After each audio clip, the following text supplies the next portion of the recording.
Нова посета со стара порака. Председателот на Европскиот совет Антонио Кошта 12 месеци по неговата последна посета на Македонија го повтори тоа што и лани го порача на земјава. Без уставни измени нема продолжување на пристапниот процес. Новина во неговото обраќање беше што тој, зборувајќи за граѓаните на земјава, ги нарече македонци.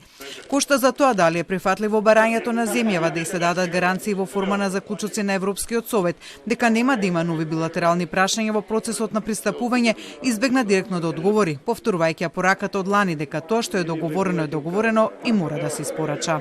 Дали Европскиот совет може да донесе заклучоци во кои што ќе каже дека Северна Македонија испорачала и она што Северна Македонија се согласила да испорача во 2022 година и тогаш можеме формално да ги отвориме преговорите,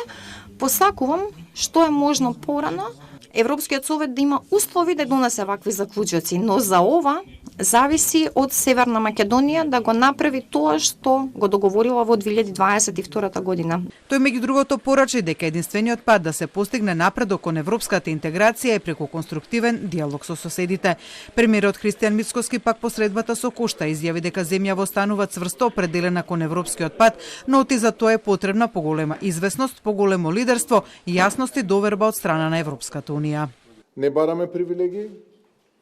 не бараме олеснети правила, не бараме нешто што не им припаѓа и на другите, бараме принципи и нормално кредибилен и предвидлив процес. Бараме процес во кој реформите, трудот, заслугите и исполнетите обврски ќе бидат вистински вреднувани. За тоа дали е фер предлогот на германскиот канцелар Фридрих Мерц за да се придвижи проширувањето на Украина да и се даде асоцијативно членство на земјите од Западниот Балкан статус на привилегирани наблюдувачи, за што ќе се разговара на самитот Европска унија Западен Балкан за 3 дена во Црна Гора, Кошта со став дека според него таков предлог е даден бидејќи процесот на пристапување на земјите од Западниот Балкан е полесен од тој на Украина и оти за нив не мора да се создаваат нови решенија. Тие се во многу понапредна и позавидна позиција од Украина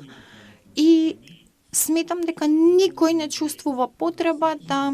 создава нови решенија за земјите од Западен Балкан, затоа што не мора да премостуваме јаз помеѓу процесот на преговори и